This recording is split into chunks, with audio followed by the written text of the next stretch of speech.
चलिए शुरू करते हैं फ्रेंड्स क्लास को। आज हम प्रदूषण की बात करेंगे कि प्रदूषण कितने प्रकार का होता है और प्रदूषण आपके वर्ग 3 के सिलेबस के अंदर किस प्रकार इसको दे रखा है और आपके पेपर में कहाँ कहाँ से प्रश्न बन सकते हैं। ठीक है, हम एक के बाद एक सारी क्लासेस ले रहे हैं। अभी तक मैंने 11 क्लासेस अपलोड कर दी है। ये 12वें नंबर की क्लास है। वर्ग 3 संपूर्ण तैयारी हम कर रहे हैं और पहला जो हमारा सेशन चला है वो पर्यावरण को लेकर चला है। कुछ दिनों के अंदर हम पर्यावरण के सभी टॉपिक्स को कवर कर लेंगे। उसके बाद आपकी एक मैराथन माध्यम से पूरा का पूरा पर्यावरण का सिलेबस एक ही वीडियो में कंप्लीट करवा दिया जाएगा। उसके बाद आपको बहुत सारे क्वेश्चंस दिए जाएंगे प्रैक्टिस करने के लिए। कम्युनिटी टैब में जब आप जाते हैं तो वहाँ पे लगातार मेरे द्वारा कुछ क्वेश्चंस पोस्ट किए जाते हैं पोल के माध्यम से, तो आप वहाँ जाके जरूर उन क्वेश्चंस को लगाइए और ज़्यादा से ज़्यादा इन वीडियो को शेयर कीजिए। आइए शुरू करते हैं प्रदूषण टॉपिक को। सबसे पहले बात करते हैं प्रदूषण क्या होता है। तो आप सबको पता होगा कि जब हम प्रदूषण की बात करते हैं तो प्रदूषण का सीधा सा मतलब ये होता है कि पर्यावरण में जब कोई दूषित चीज पहुंच जाती है, पर्यावरण के अंदर जब कोई दूषित चीज पहुंच जाती है तो उसे हम कहते हैं प्रदूषण। क्या कहते हैं सर? प्रदूषण कहते हैं। तो पर्यावरण के अंदर जब दूषित चीजें पहुंच जाती है तो उन्हें हम प्रदूषण कहते हैं। अब प्रदूषण बहुत सारे टाइप हो सकते हैं। प्रदूषण के प्रकार, तो प्रदूषण के प्रकारों में पहला जो प्रदूषण होता है वो होता है वायु प्रदूषण। वायु प्रदूषण या वायु के अंदर अवांछनित तत्वों का मिल जाना, वायु के अंदर ऐसी चीजों का मिल जाना जो शरीर के लिए हानिकारक है, सांस लेने के लिए हानिकारक है, उन्हें हम कहते हैं वायु प्रदूषण। जब हम बात करते हैं अगले प्रदूषण की तो अगला होता है जल प्रदूषण। जल एक बहुत अच्छा जल होता है और एक प्रदूषित जल होता है। तो जब जल में अवांछनित तत्व आ जाते हैं या उसमें ऐसे चीजें आ जाती है जो जल को दूषित करती है या वो पीने योग्य नहीं रहता है तो उसे हम जल प्रदूषण कहते हैं। मृदा प्रदूषण की बात करें तो हमारी जो फर्टाइल लैंड होती है या जो जमीन होती है वो, उस मृदा के अंदर अगर कोई केमिकल ऐसा मिल जाता है जो हमारी फसल को नुकसान करता है तो हम कहते हैं कि ये मृदा प्रदूषण है। तो खेतों के अंदर जब आपने देखा होगा कि कोई कोई मृदा ऐसी होती है जो प्रदूषित हो जाती है और उन प्रदूषित मृदा के कारण अलग अलग हिस्सों में जो खेती होती है वो अलग अलग प्रकार से प्रभावित होती है, तो वो मृदा प्रदूषण होता है। एक होता है ध्वनि प्रदूषण। ध्वनि प्रदूषण में क्या होता है कि जब ध्वनि के अंदर जो सामान्य बोलचाल की भाषा है उससे ज्यादा अगर कोई तीखी आवाज या अलग प्रकार से डीजे वगैरह यूज करता है तो हम कहते हैं कि ये ध्वनि प्रदूषण है। तो हमारी जो श्रवण क्षमता है, हमारे जो सुनने की क्षमता है वो एक लिमिट तक होती है। मैं सारी बातें बताऊंगा आपको कि एक सामान्य मनुष्य कितने डेसिबल तक की ध्वनि को कैच कर सकता है। ठीक है, तो ये ध्वनि प्रदूषण के अंतर्गत आता है। और एक होता है रेडियोधर्मी प्रदूषण। रेडियोधर्मी प्रदूषण या प्रदूषण लिखा हुआ है, रेडियोधर्मी प्रदूषण वे होते हैं जिसमें अलग अलग रासायनिक तत्व मिल जाते हैं तो वहां पे रेडियो प्रदूषण बनता है। सबसे पहले हम वायु प्रदूषण की बात करेंगे। वायु प्रदूषण आप सबने देखा होगा, आपने कहीं ना कहीं महसूस किया होगा। आप रोड पे जाएं या कहीं भी अगर आप जाएं तो कभी ना कभी आपको एक बदबूदार चीजें मिलती है। तो इसका मतलब यह है कि वहां का जो एटमॉस्फेयर है, वहां की जो हवा है वो दूषित हवा है ना। जैसे कहीं पर आप जाते हो तो अलग प्रकार का आपको स्मेल आने लगता है, तो इसका मतलब है कि वो जो एरिया है जहाँ पे आप घूम रहे हो वो कहीं ना कहीं प्रदूषित है। वातावरण की हवा या वायु में हानिकारक पदार्थ को मिल जाना, गैसों, धूल, धुएं इत्यादि के घुलने से भौतिक, रासायनिक और जैविक परिवर्तन वायु प्रदूषण को क्या करते हैं सर?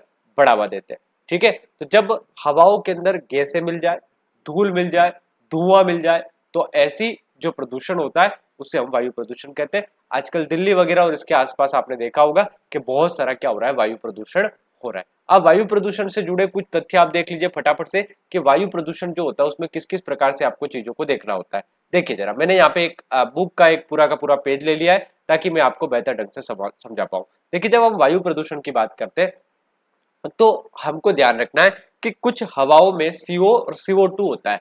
और ये जो CO और CO2 है ना, हम कार्बनिक यौगिक कहते हैं। C फॉर कार्बन होता है, तो CO और CO2 जब हवा में मिलता है तो इससे हमको सांस लेने में तकलीफ होती है। क्या होती है? सांस लेने में तकलीफ होती है। तो जब हम बात करते हैं कि सर अगर किसी हवा में अगर किसी हवा में अगर किसी हवा में कार्बन की मात्रा ज्यादा हो गई है या CO या CO2 आ गया है तो वहां पर आपको सांस लेने में तकलीफ होगी। सल्फर अगर आ गया है, हवा में अगर सल्फर है या सल्फर यौगिक है तो यहाँ पर अम्ल वर्षा होती है।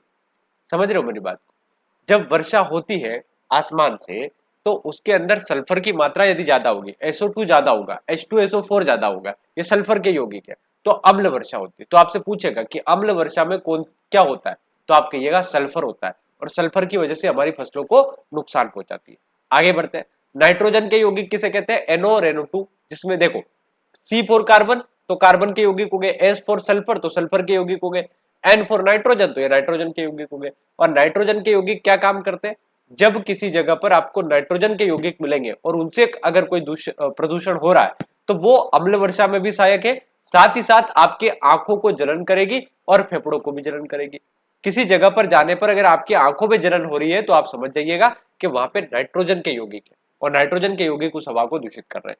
अब आते हैं हाइड्रोकार्बन, जिसमें बेंजीन आता है और इथाइलाइन आता है। ये कैंसर और श्वसन संबंधी समस्याओं को पैदा करते हैं। तो ये आपको थोड़ा सा ध्यान रखना है कि कौन सी चीज से कौन सी बीमारी आपको हो सकती है और कौन सी तकलीफ आपको हो सकती है। अब कुछ और अन्य तथ्य की बात करें तो कार्बन मोनोऑक्साइड जो होता है उस गैस को दम घोटू गैस कहा जाता है। यानी कि जो कार्बन मोनोऑक्साइड है उसे क्या कहा जाता है? दम घोटू गैस कहा जाता है ना। तो किसी व्यक्ति को अगर कार्बन मोनोऑक्साइड सुंघा दिया जाए तो वो व्यक्ति मर जाएगा। और कार्बन मोनोऑक्साइड का सबसे बढ़िया उदाहरण मैं आपको बताता हूं। मान लीजिए आपने घर के अंदर आग जलाई है, अलाव जिसे आप कहते हो, है ना, ठंड के दिनों में हम जलाते हैं, और आप सो गए और वो अलाव चल रहा है, कमरा पूरा पैक है और उसके अंदर से अगर धुआं निकल रहा है तो हो सकता है कि आपकी डेथ हो जाए। क्यों? क्योंकि जब धुआं आपकी बॉडी में जाता है तो वो कार्बन मोनोऑक्साइड का रूप ले लेता है और कार्बन मोनोऑक्साइड के रूप में आपका दम घुट जाएगा और दम घुटने से आपकी डेथ हो जाएगी।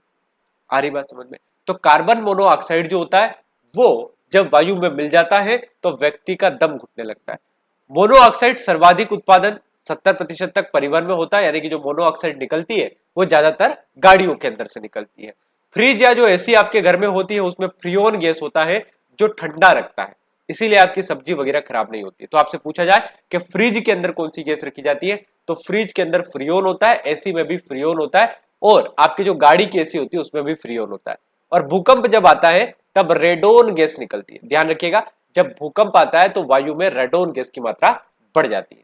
ठीक है, तो ये चारों पांचों फैक्ट आप याद रखना, ये आपके पेपर में पूछे जाएंगे कि कार्बन मोनोऑक्साइड एकदम घोटू गैस है, मोनोऑक्साइड ज्यादातर परिवहन से निकलती है, फ्रिज या एसी में फ्रियोन गैस का प्रयोग किया जाता है और जब भूकंप आता है तो रेडोन गैस की मात्रा बढ़ जाती है। कुछ और अन्य प्रदूषण की बात करते हैं, यानी कि कुछ और अन्य वायु प्रदूषण से रिलेटेड कुछ चीजों को देखते हैं।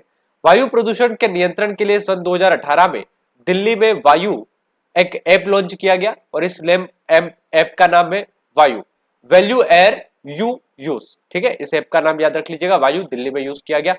वायु प्रदूषण के कारण जनवरी से मार्च महीने में दक्षिण एशियाई क्षेत्रों में भूरे बादल का निर्माण हो जाता है, जिन्हें एशियाई भूरा बादल कहा जाता है। इंपॉर्टेंट नहीं है, आप छोड़ सकते हैं। धुएं का घनत्व मापने के लिए एक यंत्र का उपयोग किया जाता है, एक स्केल का उपयोग किया जाता है जिसे रिंगेल मैन स्केल कहा जाता है। तो रिंगल मैन स्केल जो प्रयोग किया जाता है वो धुएं को नापने के लिए किया जाता है। राष्ट्रीय स्वच्छ वायु कार्यक्रम केंद्र सरकार के द्वारा 2019 में शुरू किया गया था। तो प्रदूषण से रिलेटेड आपके सिलेबस में प्रदूषण है, जैसे आप पर्यावरण में जाओगे ना वर्ग 3 के सिलेबस में, तो वहां पर प्रदूषण एक टॉपिक दे रखा है, इसीलिए हम प्रदूषण को पढ़ रहे हैं। ठीक है, तो राष्ट्रीय स्वच्छ वायु कार्यक्रम मेरी जितनी भी क्लास हो रही है सिलेबस के अनुसार ही हो रही है। जो भी पर्यावरण के आपके एक से एक टॉपिक दे रखे उन सबको मैं कवर करवा रहा हूँ। ठीक है, तो राष्ट्रीय स्वच्छ वायु कार्यक्रम केंद्र सरकार के द्वारा 2019 में शुरू किया गया था। अब कुछ और गैसों के बारे में यहाँ पे देख लीजिए। क्लोरोफ्लोरोकार्बन CFC जो होता है ये ओजोन को नुकसान पहुंचाता है। ओजोन एक लेयर होती है, आप सबने बचपन में पढ़ा होगा, सोशल साइंस के अंदर ये टॉपिक दे रखा है। जब हम पृथ्वी से ऊपर की ओर आगे बढ़ते हैं तो हमको एक समताप मंडल मिलता है। इस समताप मंडल में ओजोन की लेयर पाई जाती है और ओजोन एक लेयर होती है जो सूर्य से आने वाले पराबैंगनी किरणों से हमारी रक्षा करती है, जिससे क्या होता है कि सूर्य से जो पराबैंगनी किरणें हम तक पहुंच रही है वो हमारी बॉडी को नुकसान न करे। अब होता क्या है कि जब हम फ्रिज वगैरह के अंदर CFC का यूज करते हैं, क्लोरोफ्लोरोकार्बन का यूज करते हैं एयर कंडीशनर के अंदर, तो ये क्लोरोफ्लोरोकार्बन क्या करता है, हमारी ओजोन को नुकसान करता है। और उस ओजोन की लेयर में अगर नुकसान होगा तो मान लीजिए उस लेयर को नुकसान पहुंचा तो सूर्य से आने वाली पराबैंगनी किरणें सीधे हम तक पहुंच जाएगी और इससे हमको त्वचा का कैंसर होगा। आ रही बात समझ में? तो आपको पूछा जाएगा, आपको वर्ग 3 के लिए बिल्कुल बेसिक सा प्रश्न पूछा जाएगा कि क्लोरोफ्लोरोकार्बन जो होता है वो किसे नुकसान करता है। तो आप याद रखिएगा ओजोन का क्षरण करता है। ओजोन एक गैस होती है जो वायुमंडल में समताप मंडल में पाई जाती है, यानी कि जब आप पृथ्वी पर खड़े होते हो तो आपके जस्ट ऊपर शोभ मंडल होता है, शोभ मंडल के ऊपर जब आप जाते हो तो आपको समताप मंडल मिलता है। समताप मंडल में गैस का लेयर पाया जाता है और उस गैस के लेयर को ही ओजोन कहा जाता है। और उस ओजोन को नुकसान किससे होता है? उस ओजोन को नुकसान होता है क्लोरोफ्लोरोकार्बन से। और ये क्लोरोफ्लोरोकार्बन आपके फ्रिजों के अंदर भी होता है, एयर कंडीशनर्स के अंदर भी होता है। फ्रियोन तो होता ही होता है, लेकिन सीएफसी भी होता है। अब जब हम ओजोन की बात करते हैं, ओजोन क्या है? तो ये त्वचा से संबंधित समस्याएं पैदा कर सकती है। सीसा जो होता है ये तंत्रिका तंत्र को प्रभावित करता है। आपके बॉडी में जो तंत्रिका तंत्र है उसको सीसा प्रभावित करता है। रेशे जो होते हैं, कपास के कारीगर जो होते हैं या रेशम उद्योग के अंदर जो काम करते हैं या सूती कपड़ा मिलों के अंदर जो काम करते हैं, उनके फेफड़े खराब हो जाते हैं सर। क्योंकि कपास के जो बारीक दाने होते हैं या कपास के जो बारीक रेशे होते हैं वो शरीर में कहीं ना कहीं फेफड़ों को प्रभावित करते हैं। तो रेशे जो होते हैं, कपास के हो चाहे ऊन के हो, और कोई भी व्यक्ति अगर सूती कपड़ा की मिलों में काम कर रहा है तो उसके फेफड़े खराब होने का क्या होता है? चांस रहता है कि उसके फेफड़े क्या हो जाएंगे? खराब हो जाएंगे। एक होता है एस्बेस्टस। एस्बेस्टस एक क्या है? खनिज है। एस्बेस्टस की चादरें बनती है। जो आपके घर के टिन शेड होते हैं ना, वो एस्बेस्टस के बनाए जा सकते हैं। तो एस्बेस्टस जो होता है उससे सांस लेने में दिक्कत होती है। भाई एस्बेस्टस के खदानों में या एस्बेस्टस जहां पे बन रहा है या जहां पे उसकी चादरें बन रही है, उस फैक्ट्री में अगर कोई लोग काम करते हैं तो उनको कहीं ना कहीं क्या होता है? सांस लेने में दिक्कत होती है। क्योंकि वो एस्बेस्टस के जो कण है वो आपके श्वास नली में अटक जाते हैं और इससे आपको सांस लेने में दिक्कत होती है। ठीक है, तो ये भी साथ आप चीजों को पढ़ते चलेंगे। ठीक है सर, तो ये 4-5 चीजें मैंने आपको बता दी। अब आगे बढ़ते हैं। वायु प्रदूषण के लिए 2018 में वायु ऐप लॉन्च किया गया था, आपको पता ही है, अभी मैंने बताया। ठीक है, अब बात करते हैं जल प्रदूषण की। जल प्रदूषण क्या होता है? जब प्रदूषक सामग्री जल में प्रवेश होने से जल के भौतिक, रासायनिक और जैविक गुण में हानिकारक प्रभाव पड़ता है तो उसे हम जल प्रदूषण कहते हैं। भाई एक शुद्ध जल है, उस जल के केमिकल कंपोनेंट्स को हानिकारक रूप से परिवर्तित कर दिया जाए किसी अन्य जल के द्वारा तो वो जल प्रदूषण हुआ। एक आप घर का पानी पीते हो बिल्कुल आरओ का, बिल्कुल साफ सुथरा, लेकिन एक नाली का पानी वो बिल्कुल प्रदूषित पानी है ना, उसमें अलग अलग केमिकल कंपोनेंट्स होंगे।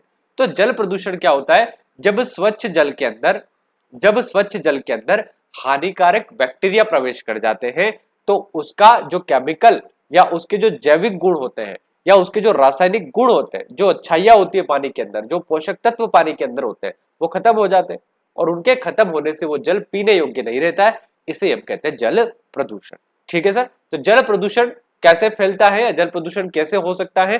तो देखो, जब जल प्रदूषण होता है तो या तो किसी कारखाने का जल उसमें मिल रहा हो, नदी में मिल रहा हो, या वहां पे कोई कपड़े धो रहा हो, कोई अपने पशुओं को नहला रहा हो, तो ऐसी स्थिति में जल का क्या होता है? प्रदूषण होता है। और जल प्रदूषण सामान्यतः घरों के पानी में भी पाया जाता है, जिसको मैंने कल भी आपको बताया था कि फिटकरी डाल के आप उसको सही कर सकते हो। आप क्लोरीन की गोलियां डाल के उसको सही कर सकते हो, या फिर आप देसी जुगाड़ करके आरओ लगा सकते हो। देसी आरओ मैंने कल बताया था कैसा होता है। और आरओ, एक आधुनिक आरओ भी आते हैं जो आजकल मार्केट में मिलते हैं, तो वो आरओ का भी प्रयोग करके घरों के अंदर जो पानी आता है उसे शुद्ध रूप से प्राप्त किया जाना चाहिए। आ रही बात समझ में? अब बात करते हैं एरोसोल की। एरोसोल क्या होता है? ये प्रदूषण से संबंधित है। जब हम मोटर वाहनों के ईंधन या लकड़ी में कोयले का दहन करते हैं तो इससे एरोसोल निकलता है। आपने कोयले को जलाया हो तो जो धुआं निकलता है उसमें छोटे छोटे कण जो होते हैं उसे एरोसोल कहा जाता है। आप जब लकड़ी को जलाते हो तो छोटे छोटे धुएं के कण उड़ते हैं, आपको दिखते हैं, वो एरोसोल है। जब मोटर चलती है, बाइक चलती है, तो जो धुआं निकलता है या जो धुआं उसके साइलेंसर पे चिपका हुआ रहता है वो एरोसोल होता है। ये काले कलर का आपको दिखाई देता है और ये बादलों के जीवन चक्र को प्रभावित करता है। ये बादलों को प्रभावित करता है। अधिकांश एरोसोल विकिरण में परिवर्तन को बढ़ावा देते हैं, जिससे ग्लोबल कूलिंग की संभावना बढ़ती है, विश्व में ठंडाई बढ़ जाएगी। आ रही बात समझ में? अब बात करते हैं फ्लाई ऐश की। फ्लाई ऐश क्या होता है? ये सब प्रदूषण से संबंधित चीजें हैं। कोयला ताप विद्युत ग्रह से उत्पन्न होने वाला जो सूक्ष्म पाउडर होता है उसे फ्लाई ऐश कहा जाता है। आपको एक लाइन में पूछेगा भैया एरोसोल क्या होता है, कहां से मिलता है, बता देना। फ्लाई ऐश क्या होता है? तो फ्लाई ऐश कोयले से मिलता है। जब बड़े बड़े थर्मल पावर प्लांट लगते हैं, थर्मल पावर प्लांट तो समझते हो ना, जब बिजली बनती है कोयले से। कोयले से बिजली कैसे बनेगी? कोयले से भाप बनती है, भाप से बिजली बनती है। तो वहां कोयला जलेगा और कोयला जलेगा तो अलग अलग बारीक कणों में जाएगा, तो उससे हम कहते हैं फ्लाई ऐश। हरी बात समझ में? तो फ्लाई ऐश जो होता है वो हमें थर्मल पावर प्लांट से मिलता है, और थर्मल पावर प्लांट के अंदर फ्लाई ऐश की मात्रा ज्यादा होती है। इसको थोड़ा सा ध्यान रखिएगा। अब धान की जो खेती होती है, इस धान की खेती में मिथेन गैस निकलती है।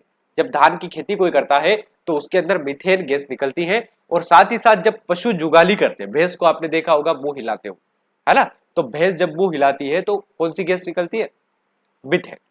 धान के जो खेत होते हैं, चावल के जो खेत होते हैं, उसमें से कौन सी गैस निकलती है? मिथेन गैस निकलती है। जब हम लाइकेन को देखते हैं तो ये वायु प्रदूषण का अच्छा सूचक माना जाता है। लाइकेन एक पौधा होता है, लाइकेन का पौधा अगर आप देखते हो तो उससे आपको पता चलेगा कि वायु प्रदूषण है या नहीं है। ठीक है, भोपाल में जो गैस त्रासदी हुई थी 2 से 3 दिन, आपके पेपर में जो आ रहे हैं ना वो पॉइंट मैं आपको बता रहा हूं, आपके पेपर में सीधे मिलेंगे ये पॉइंट। ठीक है, भोपाल में जो गैस त्रासदी हुई थी 2 से 3 दिसंबर की मध्यरात्रि को, उसमें जिस गैस का रिसाव हुआ था उसका नाम था मिथाइल आइसोसाइनेट। देखो प्यारे दोस्तों, जो बड़े एग्जाम्स की तैयारी करते हैं उनको ये बातें बिल्कुल बेसिक लगेगी, आपके लिए थोड़ा सा ये टफ हो सकता है, क्योंकि आप पहली बार वर्ग 3 की तैयारी कर रहे हो और मुझे लगता है कि आप में से अधिकतर महिलाएं होंगी, है ना, तो आपको कठिन लग सकता है कि सर ये सब पूछा जाएगा क्या, लेकिन ये बहुत बेसिक बात है। भोपाल में कौन सी गैस का रिसाव हुआ ये तो हर कोई जानता होगा मेरे ख्याल से, तो मिथाइल आइसोसाइनेट का रिसाव हुआ।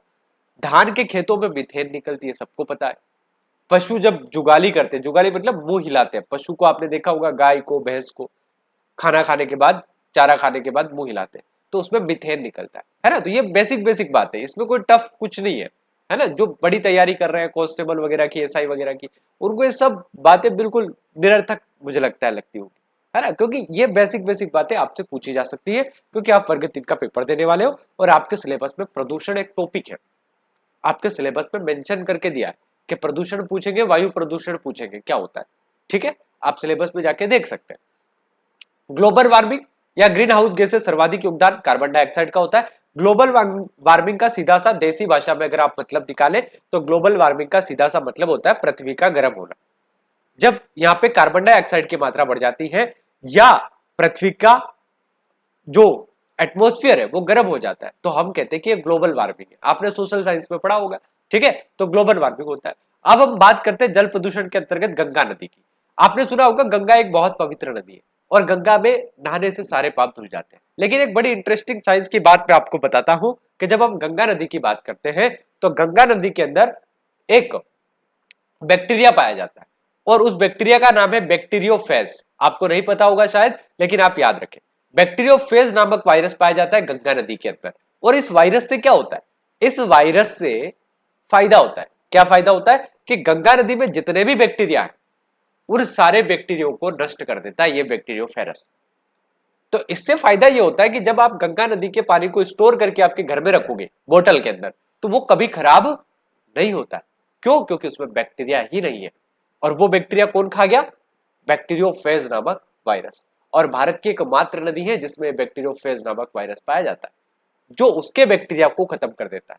और उस जल को जब आप घर में बोतल में पैक करके घर में लाके रख देते हो और गंगा जल के रूप में उसकी पूजा करते हो, तो बहुत टाइम तक वो खराब नहीं होता है। आ रही बात समझ में? केंद्रीय गंगा प्राधिकरण हमने बनाया था 1985 में, ताकि गंगा नदी के प्रदूषण को रोका जाए, है ना। तो 1985 में केंद्रीय गंगा प्राधिकरण बनाया गया। जल प्रदूषण निवारण अधिनियम हमने 1974 में बनाया। ये बार बार परीक्षा में पूछा जाता है। जलीय सतह पर तेल का तीव्र गति से फैलना तेल अधिप्लावन कहलाता है। जब पानी की सतह पर तेल फैलता है तो हमको क्या मिलता है सर? तेल अधिप्लावन मिलता है।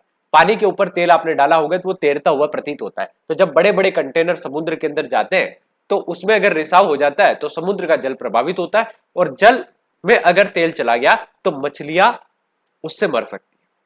भाई कोई कंटेनर जा रहा है एक देश से दूसरे देश जहाज के माध्यम से और वो लीकेज हो गया बीच समुद्र में, तो पूरे समुद्र में ऑयल फैल जाएगा। और जब ऑयल फैल जाएगा पूरे समुद्र में तो समुद्र के पूरे एटमॉस्फेयर को खत्म कर देगा। जब पूरा समुद्र का एटमॉस्फेयर खत्म हो जाएगा, पानी के अंदर तेल मिल जाएगा, मछलियां वही पानी पिएगी, वहीं पे रहेगी, तो उनके शरीर पर उसका हानिकारक प्रभाव पड़ेगा।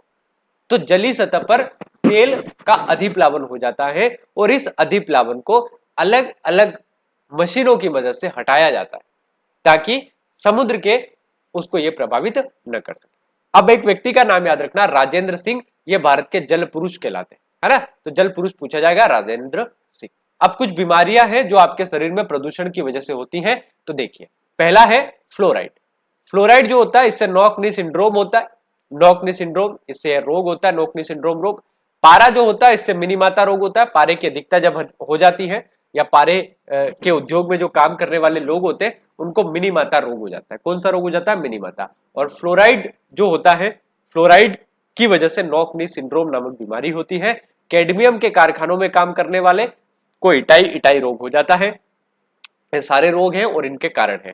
फास्फोरस जो होता है वो दांतों को और हड्डियों को गलाता है, तो जब भी कोई फास्फोरस का ज्यादा यूज करता है तो उसके दांत और उसकी हड्डियां कमजोर होती है।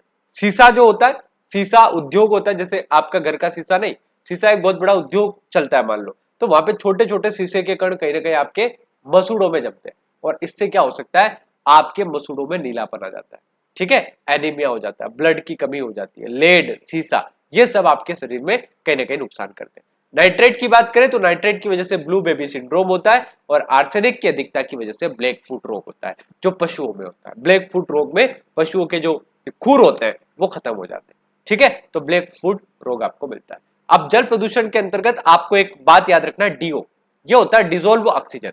पानी में ऑक्सीजन की कितनी मात्रा है उसको डीओ कहा जाता है।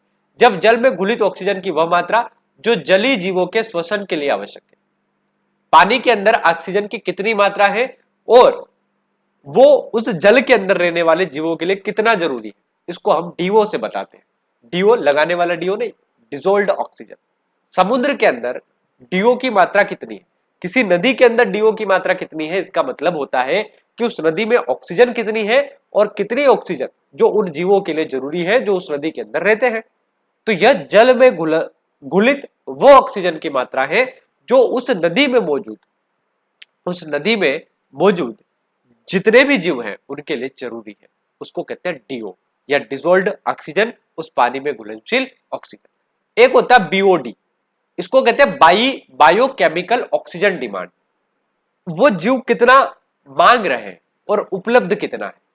देखो, डिमांड का सीधा सा मतलब यही होता है, जैव रसायन ऑक्सीजन की मांग जल में उपस्थित प्रदूषण की मात्रा को बीओडी द्वारा मापा जाता है। बीओडी ऑक्सीजन की वह मात्रा है जो जल में कार्बनिक पदार्थों के जैव रसायन अपघटन के लिए आवश्यक है। यानी कि जल में कितना प्रदूषण है उसको दूर करने के लिए कितनी ऑक्सीजन चाहिए, कितनी डिमांड है ऑक्सीजन की, इसको बायोकेमिकल ऑक्सीजन डिमांड कहा जाता है। तो आपको अगर पूछ ले कि बीओडी का फुल फॉर्म क्या होता है तो बायोकेमिकल ऑक्सीजन डिमांड होता है, और मैंने आपको बता भी दिया कि इसे किस रूप में आप देखते हैं। अब मैंने आपको ध्वनि प्रदूषण के बारे में बताया था, और ध्वनि प्रदूषण क्या होता है, तो जब एटमॉस्फेयर के अंदर एक निश्चित सीमा से ज्यादा ध्वनि आ जाए तो उसे हम क्या कहते हैं, उसे हम कहते हैं कि ये ध्वनि का प्रदूषण हो रहा है। कोई तेज गति से वाहन चला रहा है, तेज गति से हॉर्न लगा रहा है, तेज गति से चिल्ला रहा है, डीजे साउंड्स बजा रहा है, तो ये सब के सब चीजें ध्वनि प्रदूषण का उदाहरण है। प्यारे दोस्तों, ध्वनि कि ये डेसिबल दे रखी है कि जब आप फुसफुसाहट से बात करते हैं, बिल्कुल प्यार से बात करते हैं, या पत्ते आपने सुने होंगे, पत्ते आपस में टकराते हैं तो जो सरसराहट की आवाज आती है वो 15 से 20 डेसिबल की होती है। जब साधारण बातचीत आप घर में करते हो अपने मामा मम्मी पापा से तो वो 30 से 60 डेसिबल की बात होती है। गुस्से में अगर कोई व्यक्ति बोलता है तो वो 70 से 80 डेसिबल की बात होती है।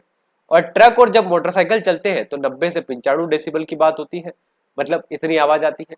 और जब बड़ी बड़ी मशीनें चलती हैं कारखानों में तो 100 से 110 डेसिबल की बात आती है। और ऑर्केस्ट्रा यानी कि जो साउंड सिस्टम, म्यूजिक सिस्टम चलता है तो ये 110 से 120 डेसिबल की आवाज निकालता है। और जेट विमान या बड़े बड़े एरोप्लेन जो निकालते हैं वो 140 से 150 डेसिबल की आवाज निकालते हैं। और मनुष्य की जो श्रव्य क्षमता है वो 120 डेसिबल के आसपास। तो 120 डेसिबल से ज्यादा की अगर आपको आवाज आ रही है तो वो आपके बॉडी के लिए, आपके शरीर के लिए हानिकारक है, ठीक है। तो हमने क्या देखा, हमने देखा कि किस प्रकार से जल प्रदूषण होता है, किस प्रकार से वायु प्रदूषण होता है, कौन कौन सी बीमारी, इनसे संबंधित रोग कौन कौन से हैं, ये सब कैसे होते हैं और क्या क्या चीजें इसमें आपको पढ़ना है, ठीक है। ये सारी की सारी चीजें वर्ग 3 के लिए पर्यावरण अध्ययन के अंदर हम पढ़ रहे हैं। और पर्यावरण अध्ययन की ये 12वें नंबर की क्लास है। मैं क्लासेस लगातार अपलोड कर रहा हूं, इन क्लासेस के माध्यम से वर्ग 3 का जो संपूर्ण सिलेबस है वो हम कवर करेंगे। और हमारा जो लक्ष्य है उस लक्ष्य के अनुरूप हम 30 में से 30 नंबर लाने का प्रयास करेंगे। ये एक आपको डिटेल बता रहा हूं।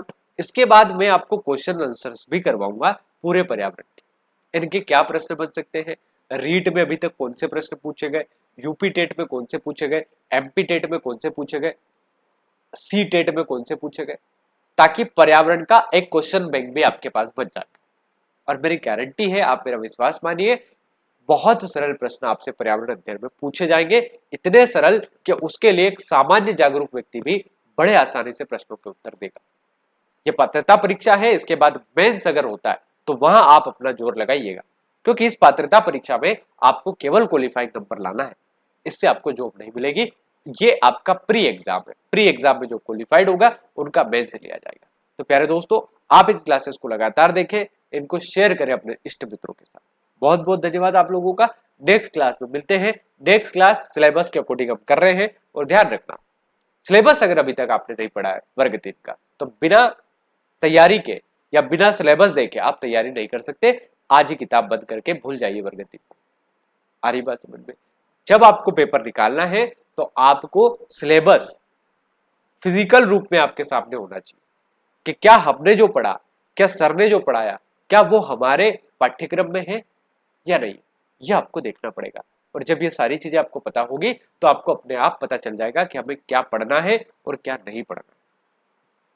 आधे बच्चे, मैं आज भी कह रहा हूं, आधे स्टूडेंट ऐसे होते हैं जिनको नहीं पता होता सिलेबस में क्या लिखा है, और जो सिलेबस में लिखा है वही पेपर में पूछा जाता है। अलग से मंगल ग्रह से नहीं पूछेगा वो आपसे। उसने प्रदूषण पूछा है तो वो आपसे पूछेगा कि बताओ वायु प्रदूषण क्या होता है, वो पूछेगा बताओ इटाई इटाई रोग क्या होता है, बताओ ओजोन में कैसे नुकसान होता है ना? तो ध्यान रखिएगा। बहुत बहुत धन्यवाद आपका। जय हिंद।